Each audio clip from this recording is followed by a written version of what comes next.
오늘 우리에게 주신 말씀은 시편 105편 16절에서 22절까지 말씀입니다. 구약성경 880페이지 시편 105편 16절에서 22절까지 말씀입니다. 지난 이틀 전이 구정새해였죠. 우리 한 번 더 인사하실 때는 하나님 은혜 많이 받으시기 바랍니다. 한 번 더 인사하겠습니다. 하나님 은혜 많이 받으시기 바랍니다. 하나님 은혜 새해 많이 받으시기 바랍니다. 네, 감사합니다.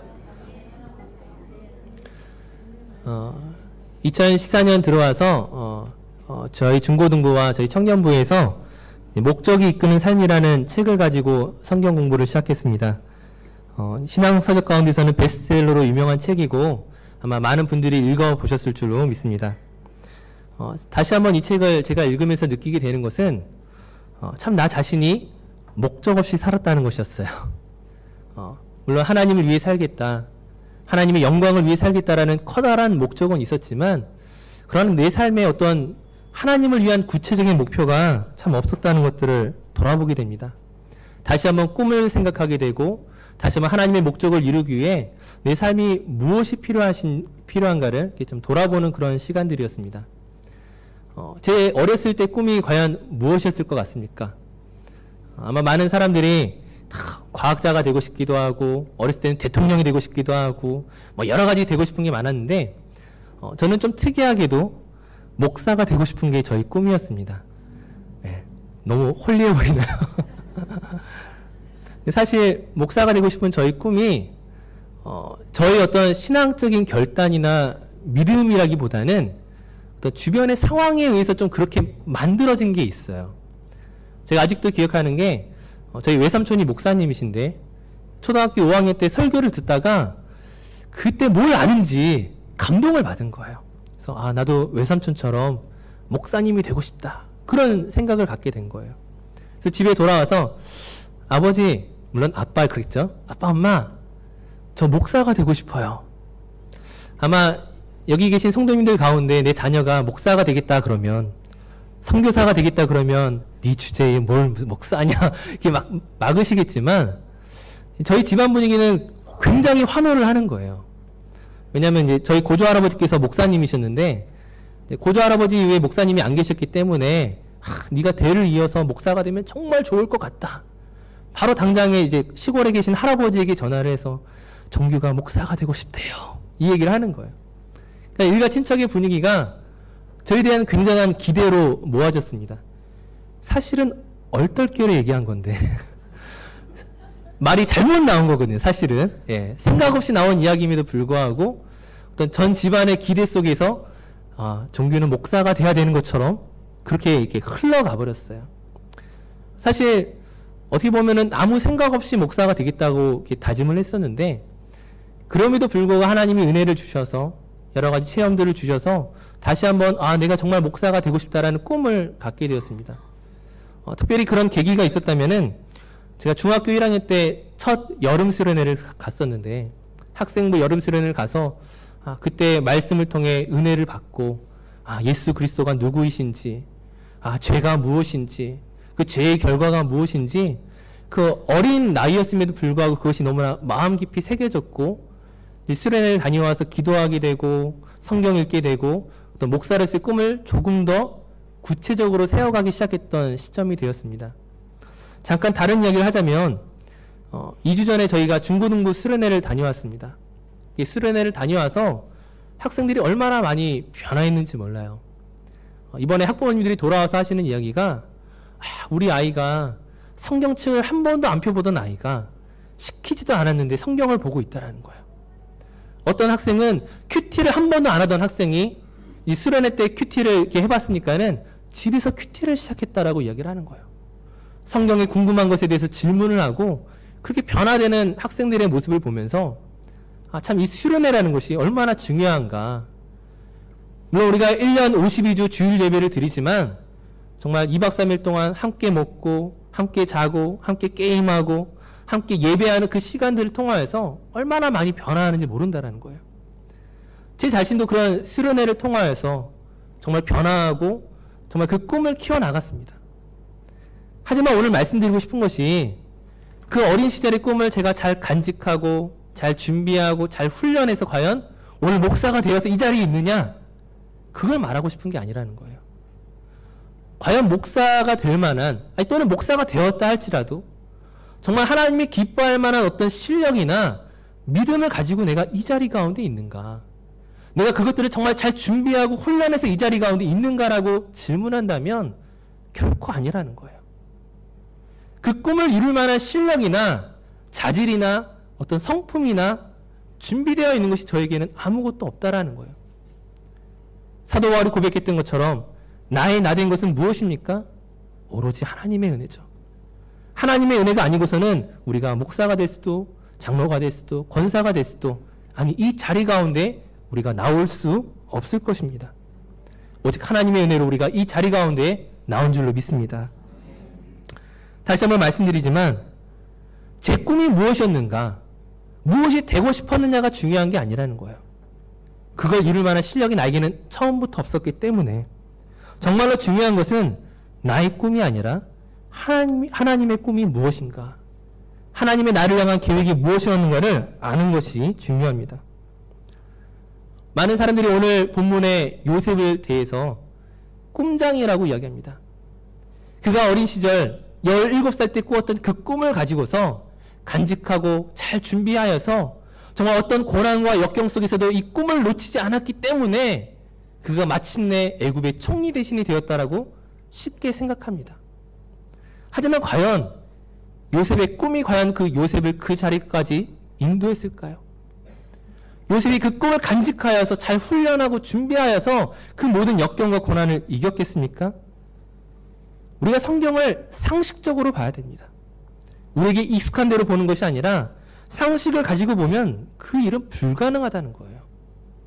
우리가 요셉의 스토리를 잘 알고 있습니다. 그가 17살에 꿈을 꾸었는데 해와 달과 11별이 자기에게 절을 하는 거예요. 추수하는 11개의 단이 자기에게 절하는 거예요. 과연 이 꿈의 의미를 요셉이 이해했을까요? 언젠가 나의 부모와 나의 형제들이 나를 섬기고 나를 존귀하게 대할 것이다. 과연 그가 17살 때 과연 그것들을 이해했을까요? 사실 요셉은 굉장히 철없는 어린아이였습니다. 형들이 실수하고 잘못한 것에 대해서 아버지께 고발하고, 형들은 땀 흘려 들판에서 양을 치고 일할 때에 자기 혼자 색동옷을 입고 굉장히 편안한 삶을 살던 어린아이였습니다. 고난이라고는 몰랐던 이 어린 아이가 과연 이 꿈의 진정한 의미를 이해했을까요? 우리가 잘 알다시피 요셉은 그 이후에 형들에 의해서 노예 상인에게 팔려버립니다. 그리고 애굽에 가서 보디발 장군의 그 종으로 노예로 들어가게 되죠. 좀 잘 되는 것 같았더니만 이번에는 억울하게 누명을 쓰고 감옥에 가게 됩니다. 가장 가까운 사람에게 배신을 당하고 정직하고 열심히 일했음에도 불구하고 일이 풀리지 않는 그 요셉이 그 모든 고난 속에서 과연 꿈을 기억했을까? 그 꿈으로 과연 그 어려운 시간들을 보냈을까? 우리가 상식적으로 생각해 보자고요. 그렇게 억울하게 보낸 시간이 무려 13년이었습니다. 1년, 2년 고생한 것이 아니라 13년을 노예와 감옥 생활로 보냈다라는 거예요. 만약 성경이 요셉의 그 모든 어려움을 그가 꿈을 간직하고 잘 훈련하고 준비하여서 이겨냈다라고 말하면 그것은 영웅이죠. 그 영웅은 우리에게 좋은 모델이 될 수 없습니다. 왜냐하면 우리는 할 수 없는 일이기 때문에. 만약 오늘 우리의 삶 가운데 누군가로 인하여 배신을 당하고 감옥에 갇히고 13년 이상을 그 생활을 보낸다면 과연 우리가 버텨낼 수 있겠습니까? 요셉이 했던 것처럼 나도 할 수 있어, 이렇게 말할 사람이 과연 누가 있겠느냐 하는 거예요. 물론 요셉에게 꿈이 있었습니다. 이것이 그냥 우리가 매일같이 꾸는 그런 개꿈이 아니라 하나님이 꿈이라는 확신이 있었을 거예요. 하지만 하나님이 일하시는 것은 그 꿈을 간직하는 것으로 일하는 것이 아니라 오히려 그 꿈이 없어지게 하는 데서부터 하나님은 일하신다라는 거예요. 처음에 감옥에 갇혔을 때, 노예로 팔렸을 때 하나님이 언젠가 나를 구원해 내실 거야. 언젠가 이 모든 상황 가운데서 나를 건져내실 거야 라는 기대와 꿈이 있었지만 그 꿈은 얼마 시간 지나면 사라져 버렸을 것입니다. 하나님은 그 사라진 그때에 일하신다라는 거예요. 이와 비슷한 예가 바로 모세입니다. 모세는 바로의 공주의 아들이었지만 그러나 그는 출생의 비밀을 갖고 있었습니다. 그는 애굽 사람이 아니라 히브리 사람이었죠. 히브리 사람으로서 이스라엘 민족으로서 애굽의 공주의 그 양아들이 되기까지 이것은 하나님의 놀라운 계획일 거라고 아마 생각했을 거예요. 내가 이 신분을 가지고 있는 것이 언젠가 이 이스라엘 민족을 반드시 구원해내겠다는 하나님의 계획으로 인해 선택받은 것이라 아마 생각했을 것입니다. 그리고 실제로 그 일을 하려고 했죠. 하지만 어떻게 됩니까? 오히려 실패자가 되고 살인자가 되고 도망자가 되어서 광야로 쫓겨납니다. 광야에 있는 그 모세에게 하나님이 언제 찾아오십니까? 40년이 지나 어느 날 그 떨기나무 불꽃 가운데 임재하시는 하나님의 모습을 통하여 모세에게 나타나십니다. 그리고 모세를 향하여 너희 민족 이스라엘을 구원하기 위하여 네가 애굽으로 가야 된다라고 말할 때 과연 모세가 무엇이라고 대답합니까? 저는 도저히 못 갑니다. 제가 무엇이간에 그 애굽에 가서 민족을 구원해내겠습니까? 저는 말을 못해요. 너희 형 아론이 있지 않느냐. 그 아론이 말 잘하는 것을 아니까 너는 믿고 순종하고 가라고 이야기하지만 끝까지 거부합니다. 40년 전에 모세가 가지고 있던 꿈은 이스라엘을 내가 구원해낼 것이라는 꿈을 가지고 있었는데 어느덧 80세의 모세는 그 꿈이 완전히 사라져버렸다는 거예요. 하나님이 화를 내시면서 억지로 그 애굽으로 보내시기까지 도무지 자신은 움직일 수 없다고 말하는 그 모세. 그에게 꿈이 남아있습니까? 그가 어린 시절 가지고 왔던 그 꿈이 그에게 드러납니까? 꿈은 없습니다. 꿈이 사라져버렸어요.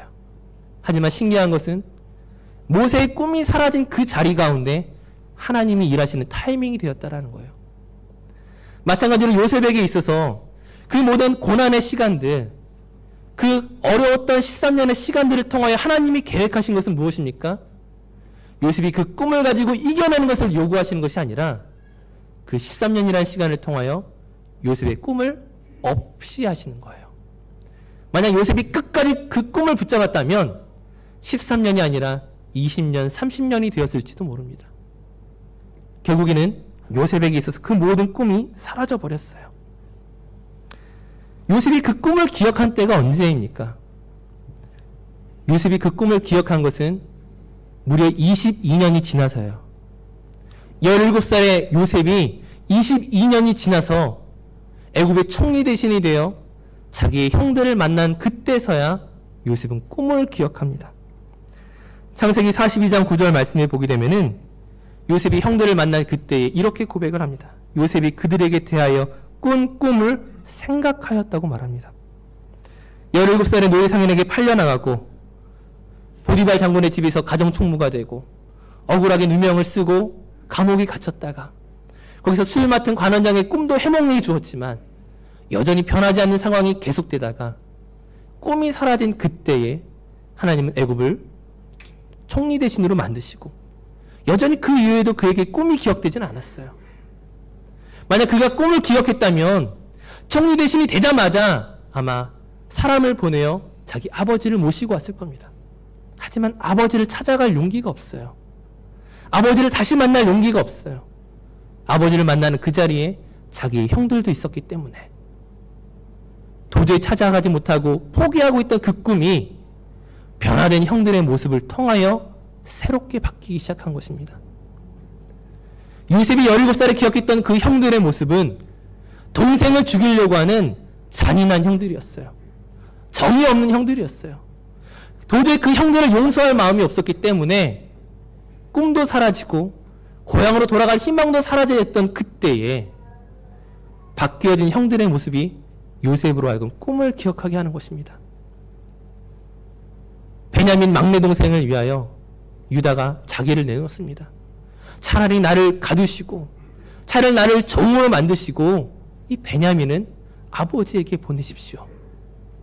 그 형들의 변화된 모습을 통하여서 요셉이 그 꿈을 기억하고 그 꿈이 이루어지는 것들을 경험했다는 것입니다.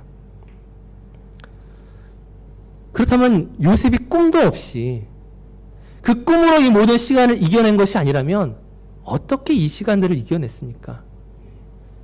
우리는 이것을 이겨냈다는 관점으로 보는 것이 아니라 사실은 어쩔 수 없이 버텨냈다라고 봐야 됩니다. 주목할 만한 사실은 그 요셉의 고난 뒤에 항상 나오는 문구가 있습니다. 창세기 39장 2절 말씀을 보게 되면은 이렇게 이야기를 합니다. 여호와께서 요셉과 함께 하심으로 그가 형통한 자가 되어 그의 주인 애굽 사람의 집에 있으니.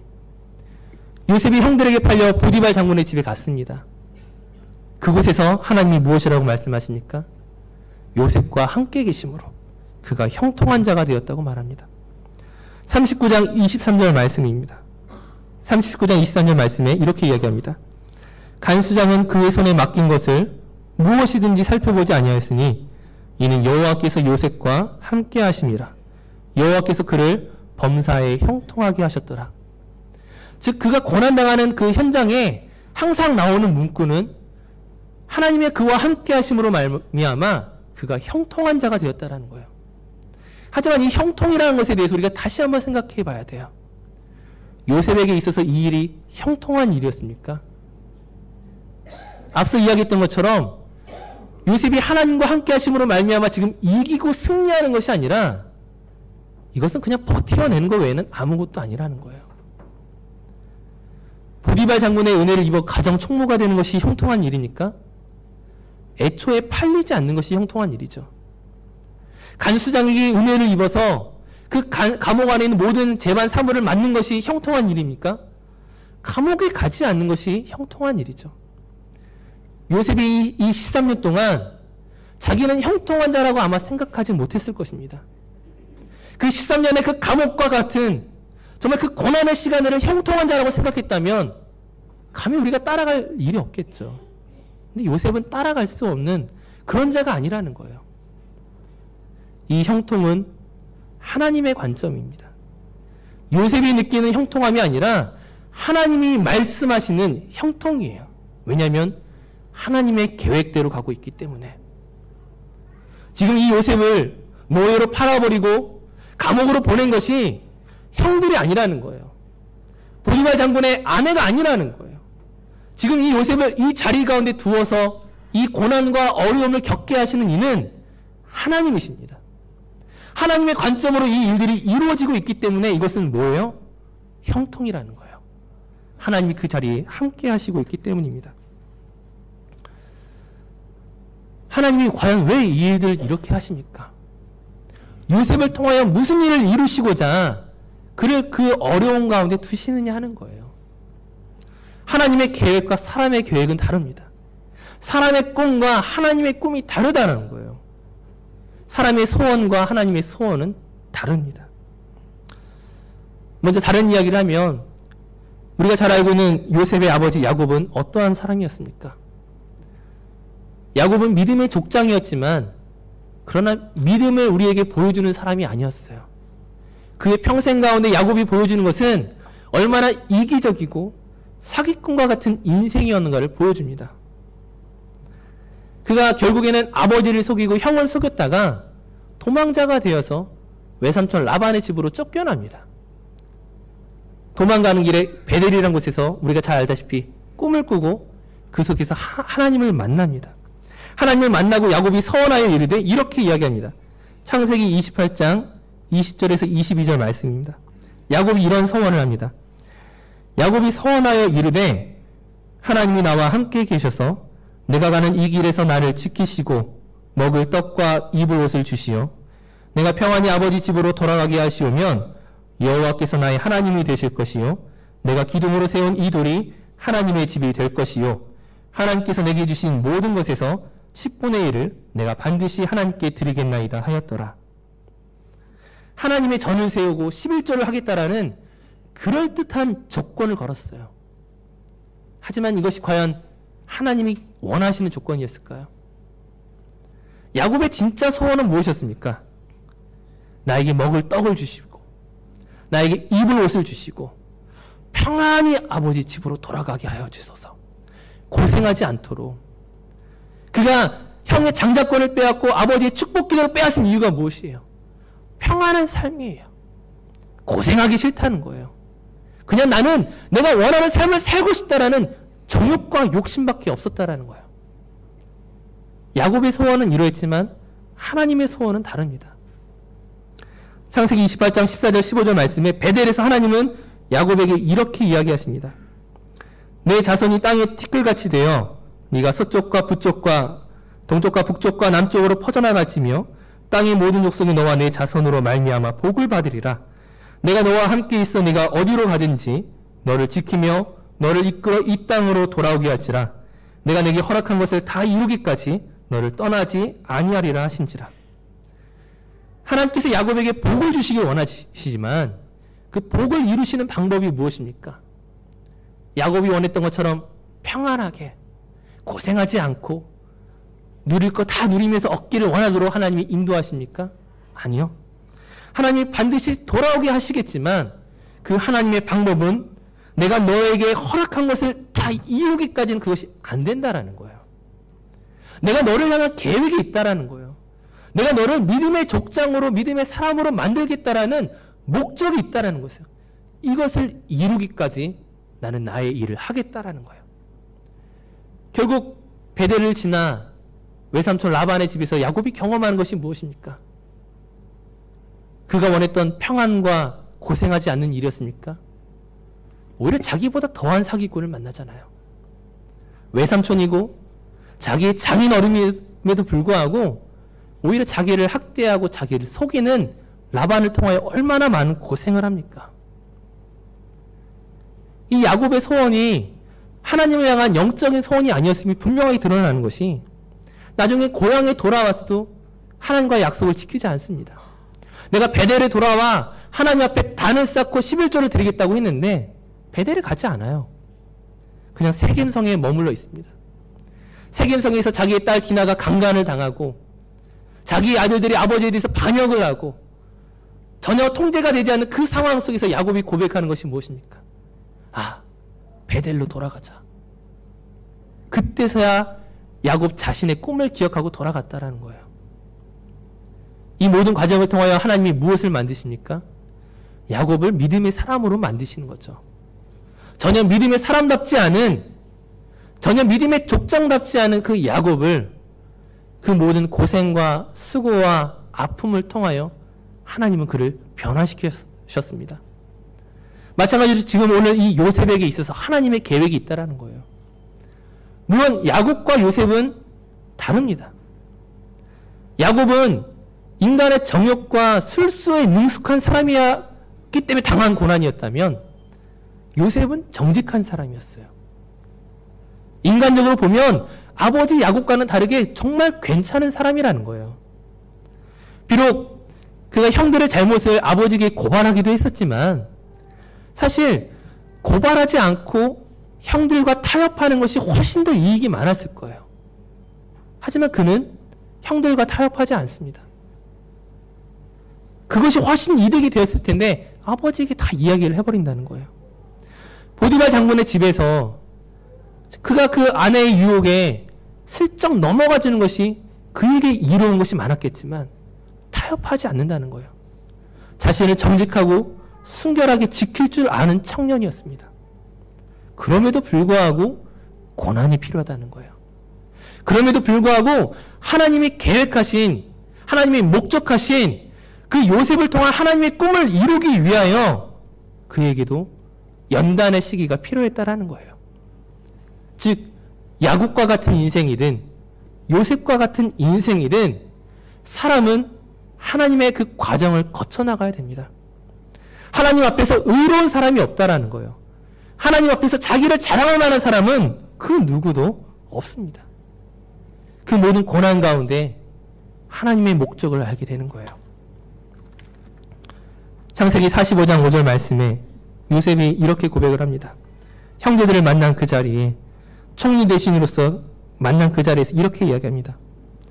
당신들이 나를 이곳에 팔았다고 해서 근심하지 마소서. 한탄하지 마소서. 하나님이 생명을 구원하시려고 나를 당신들보다 먼저 보내셨나이다. 앞서 이야기했던 것처럼 지금 이 자리 가운데 내가 서 있는 것은, 요셉이 그 자리 가운데 서 있었던 것은 형들 때문이 아니라, 누구 때문이 아니라 하나님이 나를 이곳에 보내신 것이었습니다. 내가 이전에는 형들을 용서하지 못함으로 그 복수하고픈 마음으로 어떻게 보면 그 감옥의 생활을 견디고 어떻게 보면은 총리 대신에 대해서도 돌아가지 못했었는데, 변화된 형들의 이 모습을 보면서 하나님의 계획을 내가 이제 알았습니다. 하나님의 그 비전을, 하나님의 꿈과 계획을 내가 이제 알았습니다라고 고백하는 것입니다. 오늘 우리가 읽었던 시편 105편 17절 말씀에 이렇게 이야기합니다. 그가 한 사람을 앞서 보내셨으며 요셉이 종으로 팔렸도다. 그가 보내신 것입니다. 다른 사람이 보낸 것이 아니라 하나님이 요셉을 종으로 보내셨습니다. 18절 말씀, 그의 발은 착고를 차고 그의 몸은 쇠사슬에 매였으니 곧 여호와의 말씀이 응할 때까지라. 그의 말씀이 그를 단련하였도다. 그의 발에 착고를 차고 그의 몸을 메고 있는 것은 그 자신이 당한 고난은 아니었을지라도, 그 자신의 행한 일에 대한 결과는 아니었을지라도 하나님께서 이 모든 일들을 준비하셨다라는 거예요. 그의 몸만 메인 것이 아니라 그의 혼도 같이 메었습니다. 18절 말씀에 그의 몸이라고 이야기할 때 각주에 보게 되면은 혼이라는 뜻이라고 이야기하고 있습니다. 그가 총리 대신이 되고 나서도 앞서 이야기했던 것처럼 여전히 묶여 있었다라는 거예요. 하나님의 계획을 알지 못했어요. 고향으로 돌아갈 용기가 없었어요. 하지만 여호와의 말씀이 응하는 그때에, 하나님이 약속하시고 계획하신 그때에 그는 하나님의 꿈을 발견하였던 것입니다. 오늘 말씀의 결론을 맺으면서 저에게 어린 시절 꿈이 있었지만 그 꿈을 이룰 만한 실력과 능력과 자질이 제게 없다고 말씀을 드렸습니다. 야곱이 생각했던 소원들이 있었어요. 평안한 삶을 살고자 하는, 잘 먹고 잘 입고 잘 살고 싶은 야곱의 기대가 있었지만 하나님은 그 기대대로 사용하지 않습니다. 요셉의 꿈도 마찬가지고 모세의 꿈도 마찬가지였어요. 성경에 기록되어 있는 모든 사람의 꿈은 마찬가지입니다. 우리의 인간적인 기대와 소원으로는 하나님의 일을 할 수 없다라는 거예요. 내가 무엇이 되어서 무엇을 위해, 하나님을 위해 무엇을 하겠다라고 다짐하지만 사실 그것이 하나님을 위한 일이 아니라 그것이 나의 정욕과 욕심이었음을, 그것이 나의 인간적인 방법과 기대였음을 우리는 알게 될 것입니다. 하나님이 정녕 나를 통하여 일하시는 그때에는, 나의 꿈이 사라진 그때에, 그 꿈이 완전히 사라져 없어진 그때에 하나님의 꿈이 나타납니다. 그것이 비전이라는 거예요. 야곱과 요셉, 모세를 선택하셨던 그 하나님께서 오늘 저와 여러 성도님들을 택하신 줄로 믿습니다. 오늘 우리의 삶의 자리가 어떻습니까? 때로는 나의 욕심으로 말미암아 내가 고난을 당하기도 하고, 때로는 내가 정직하게 행하고 정말 믿음을 지키며 순결하게 살아왔음에도 불구하고 오늘 내 삶 가운데 뜻대로 되지 않는, 여전히 풀리지 않는 의문들이 나에게 있습니까? 내가 이렇게 예배하고 헌금하고 봉사하면 하나님이 나에게 복 주셔야 할 것 같은데 왜 오늘 나의 삶 가운데 복이 없는 것처럼 느껴지십니까? 복이 없는 것이 아니라 하나님의 계획대로 나를 만들어 가시고 나를 다듬어 가시는 과정 속에 있다라는 거예요. 하나님의 약속은 반드시 이루어집니다. 하나님의 말씀이 응하는 때가 있다라는 거예요. 우린 그때까지 겸손하게 자기의 자리를 지키고 예배하고 기도하고 정직하고 순결하게 살아가는 것입니다.